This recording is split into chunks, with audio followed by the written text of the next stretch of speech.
It was 10 in the morning, and sitting in the bar with a whiskey, I watched Anna walk around the bar looking for something to do. I couldn't help but wonder why she plied her trade in this place. And that place was the Longhorn Saloon. I couldn't understand why some man hadn't grabbed her and taken her away from her slut life. Several times I spent a couple of dollars to be with her and considered it well spent. I'd like to do this again. I have money, but no time. Old man Brewster at the grocery store would have my van loaded and ready to go, and if I left now, I'd be there by evening. If I stay here tumbling with Anna, I'll be back home after midnight, although maybe it's worth it. Anna finished walking around the bar without finding anyone, and finally came up to me. "Good morning, Frank. Do you have some time for a little fun? Maybe next time, if some man hasn't taken you away from your slut life yet." She laughed and said, "It is unlikely. There is only one man who comes here with whom I would go, but he is not interested in marrying a woman like me." "Then he's a fool." She looked me straight in the eyes and said, "You don't look like a fool, Frank." "I? Would you leave here with me? Offer, and you will find out. Do you have any idea what your life will be like away from here? I grew up on a farm, so I have a pretty good idea. How quickly can you pack your things? Brewster should be loading my van by now, and it's time for us to head out if we want to get to my house before dark." "Give me 10 minutes, she said, and hurried upstairs. I waved my hand at Titus and told him to refill my whiskey. While pouring, he said, "I couldn't help but overhear what you and Miss Anna were talking about. You know that if you carry out your plans, Matson will not like it. Even though Matson is the owner of this saloon, she doesn't belong to him. It's unlikely he'll look at it that way. You do this and he will want a piece of your skin. You better be ready for this." I sipped my whiskey and wondered what Matson might do. Then he shrugged. "Whatever it is, I'll do my best to deal with it, just like everything else I've dealt with since I signed up for the war." I saw Anna approaching, finished my whiskey, and stood up. She carried a backpack and a bag. I took the satchel from her, and we left the saloon and went down to the grocery store. My wagon was ready to go. I had paid Brewster, placed Anna and her things in the wagon, and was checking the horses and tack when I heard, "Get your damn ass off the wagon and go back to where it belongs." I walked around the horses and saw Zach Matson rushing into the van and yelling at Anna. She looked at me scared, and I told her to sit quietly. I stood between Matson and the cart, put my hand on the Colt Dragoon in the holster on my right side, and said, "Go away. She's with me now, and you have no say." "Hell no. She's not going anywhere as long as she owes me." "What does she owe you for?" "For room and board." With my hand on the gun and my eyes on Matson, I asked Anna how much she owed, and she replied, "I don't know. He never told me." "How have you paid him so far?" "From the money I earned through prostitution." "How much does he get from each man you work with?" "He takes everything." "Then I don't think you owe him anything. In fact, it looks like he owes you a little. Why don't you go back to your saloon and find out how much you owe her, and next time we're back in town, we can collect it." "There's no way I'll do it." "Get off that bitch cart and get back to work." I took out my Colt, pointed it at Matson's head, and said, "The best person to return to this salon is you. And now, get out." He backed down, saying, "This is not the end yet. You haven't seen the last of me." And then he turned and headed back to his saloon. I climbed into the wagon, took the reins in my hands, slapped the horse on the sides with the long ends, and said, "Go ahead, guys, take us home." We set off, and 5 minutes later, we were out of the city and moving on. The journey to my house will take quite a long time, so we have time to talk and get to know each other better. I asked Anna to tell me a little about herself. I learned that she was 19 years old and grew up on a farm in Ohio, where her parents worked for the farm owner. As she grew older, she was asked to work on the farm and sometimes in the kitchen, along with her mother. The owner of the farm died, and her parents decided to move west and find their own place. Anna and her 19-year-old brother decided to go with them. They were caught by the Indians on the plain. 5 wagons rode together in a rough square and tried to fight off the Indians. They were almost overtaken when a cavalry column appeared, and the Indians fled. Of the 31 people in the vans, only 9 survived. Anna was the only one from her family who managed to escape. The cavalry escorted the survivors to the city and left them there.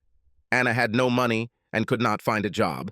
Old Man Barnes let her sleep for free in the hayloft of his stable, but she was so hungry that when the cowboy offered her $1 to spend some time with him, she did it just so she could have money for food. Once she started, she never stopped.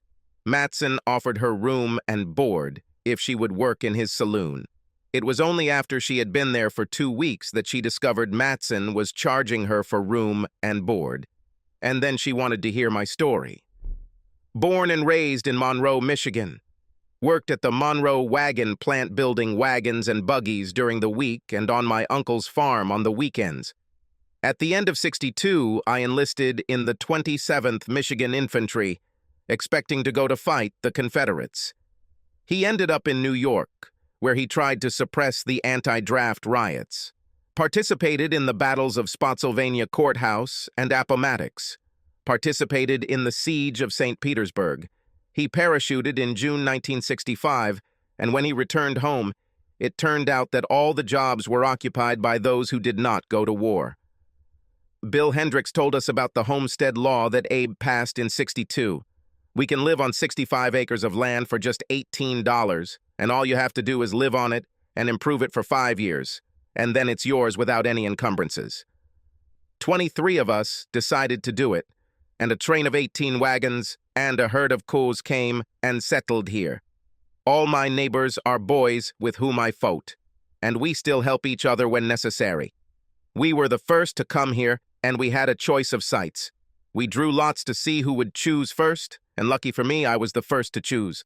I chose the one I got because it has a fairly large stream running down the back of it, and if I were going to raise beef, I would need plenty of water. After 5 years, I filled out all the necessary paperwork, and now this place is completely mine, and I don't owe a cent for it. I don't have to drive the beef south to the trail to be slaughtered because the army saw fit to build a post here. I sell my beef to them and to the townspeople, and barter a little with the guys I come here with. That, in fact, is my whole story. Just before dark, we arrived at my house. We carried her things into the hut.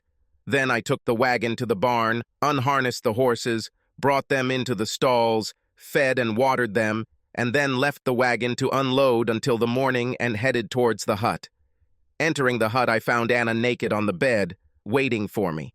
All I could say was that if she was ready, then I was ready. She lay there and looked at me while I was undressing, and when I was left in only my long johns, she asked, "We did this twice, and then again when we woke up the next morning. And after that, it seemed like she wanted to do it all the time. The next morning, she asked if I had chickens, pigs, sheep, or just cows. I said only cows, and then she wanted to know what I wanted her to do around the house. I don't want to just sit here all day and wait for you to come back from tending to the cows. What would you like to do? Plant a garden, maybe get chickens to breed and get eggs from. Do you know how to plant a garden? I've been doing this for many years. Make a list of what you need and we'll buy it next time we go to town." That evening, when we went to bed, she looked at me longingly, and I understood what she wanted, and I did it. She, of course, liked it. Then she reciprocated my feelings, and I liked it just as much as she liked what I did to her. She's gotten better since last time, and the last time it was about a year ago. I came to town to buy groceries and went to see her. She said she was very sorry, but she was on her period. I was about to leave, but she took my hand and said that she could still help me, and when I asked how it was, she told me to follow her to her room, which I did. It was my first time, and I liked it.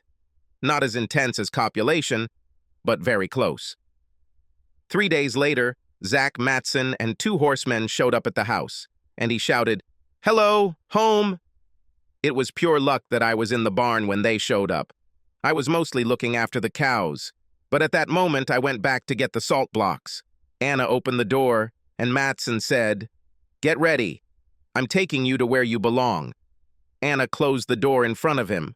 Matson laughed and said, "This won't help you. If I can't break down the door, I'll just set this house on fire and smoke you out." They were facing the hut, so they did not see me approach them from behind And when I said, "I don't think I'll like it," it scared them a little. Matson turned his horse to face me, and his men followed. "We came to take my property," Matson said. "She is not your property. Abe outlawed slavery. She is not yours. She is here of her own free will. It does not matter. She'll come back with me. And how will she go with you if you are dead?" I had a revolver with me. I always carried it with me when I was outside. You never know when you might run into a rattlesnake or coyote.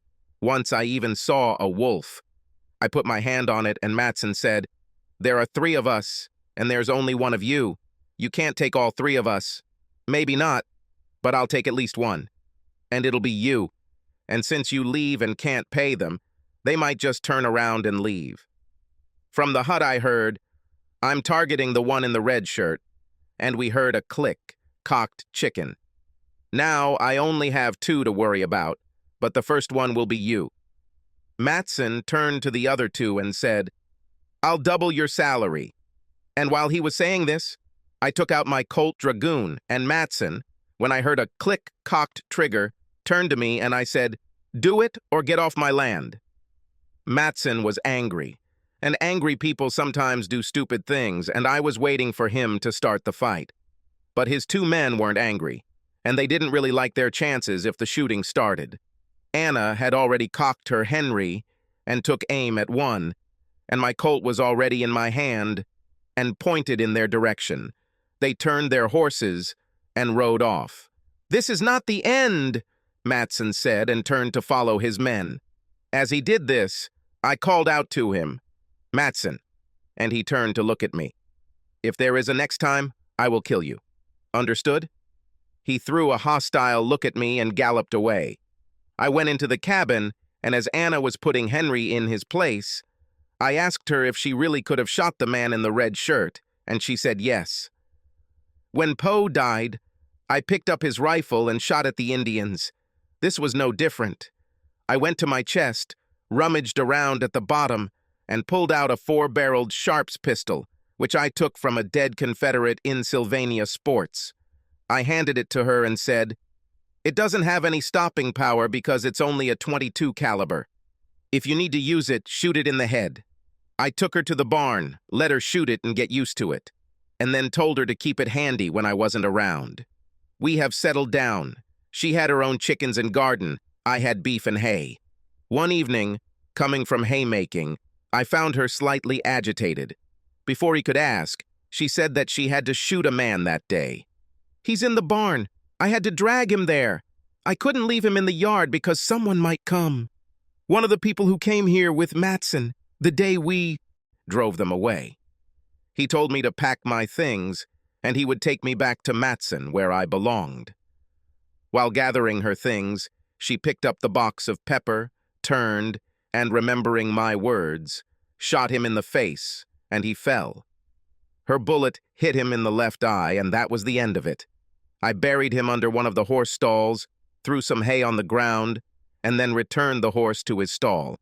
She was worried about what to do with his horse, and I said that I would use it to plow the fields and it would never be seen in town, so we wouldn't have to answer questions about it. If anyone sees her and asks about her, I will say that I found her one morning in my hayfield with a bloody saddle and was planning to take her into town with me the next time I went. The only question I ever received about this was from Jacob Winters. He's one of the guys I went to war with. He came to see me one day and asked me when I got my 3rd horse, and I told him how it happened. He said that he would give me a boar and 2 sows for her. He breeds pigs, and I agreed. That's what we did. Us Michigan boys exchanged with each other. This is how Anna got pigs. I took a few more things from the man Anna shot, except the horse. He had one of those new Winchesters, a Colt Peacemaker, and $38 in his pocket. I liked the Peacemaker, so I gave my Dragoon to Anna to keep in the hut, and I began wearing the Peacemaker myself. As soon as I traded Jacob's horse, I cleaned the blood from his saddle so that Anna would have something to ride.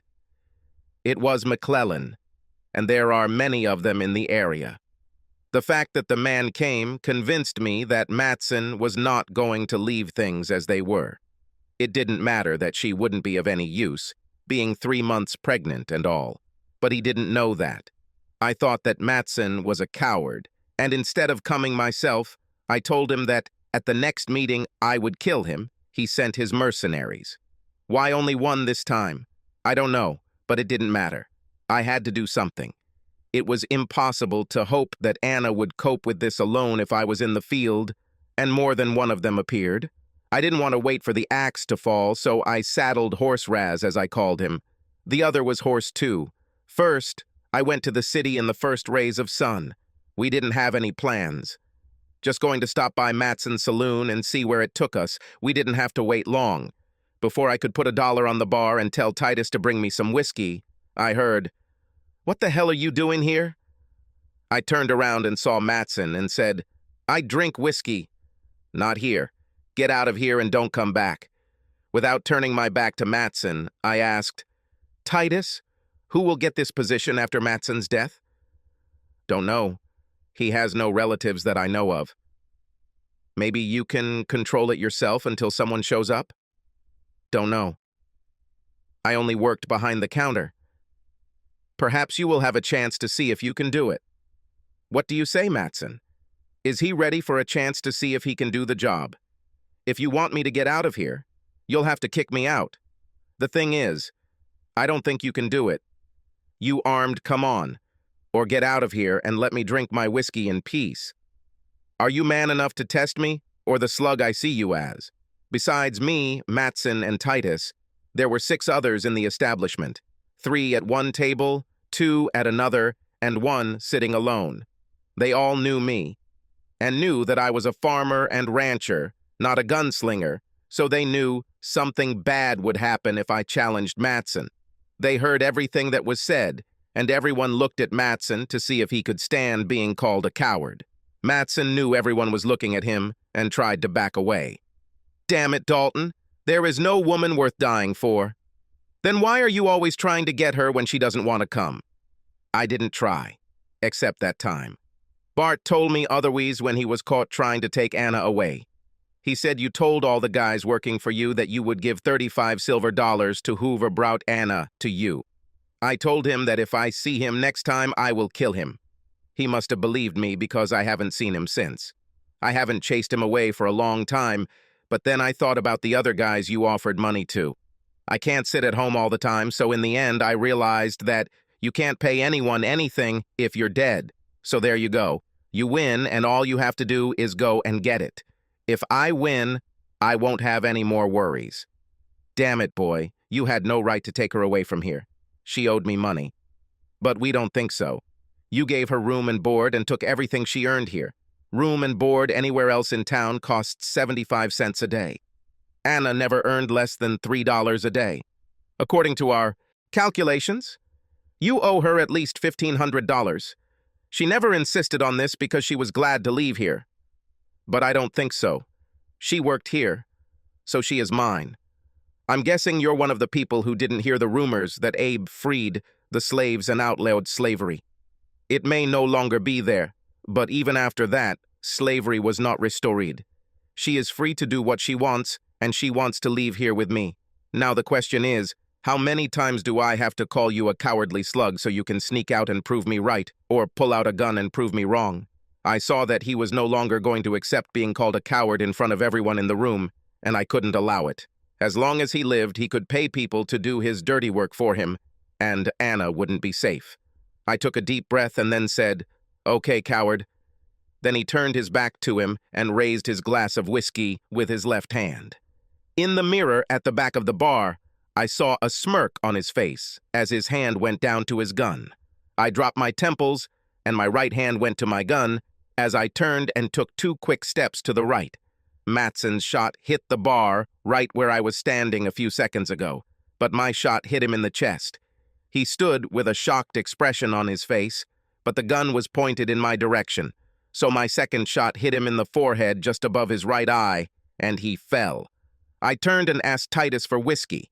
He placed it on the bar counter, and I took it and turned to face the room. He took a sip, and then said, "You saw it all. He was going to shoot me from behind. Luckily for me, I looked in the mirror and saw him pull out a gun. I turned and said to Titus, "Looks like now you'll have to manage both the saloon and the hotel." I can't even imagine how. As far as I know, you were in love with Nancy Meigs. You know enough to run a bar, and I bet she can run a hotel. I turned to face the crowd, took out my pocket watch, looked at it, and said, "It was fun, gentlemen, but if I want to get home for bed, I have to go." I stepped over Matson's body and headed towards the house. I got home about an hour after dark, and after Anna fed me, I told her that our worries about what Matson might do were over. When she asked how this was possible, I replied that someone had killed him.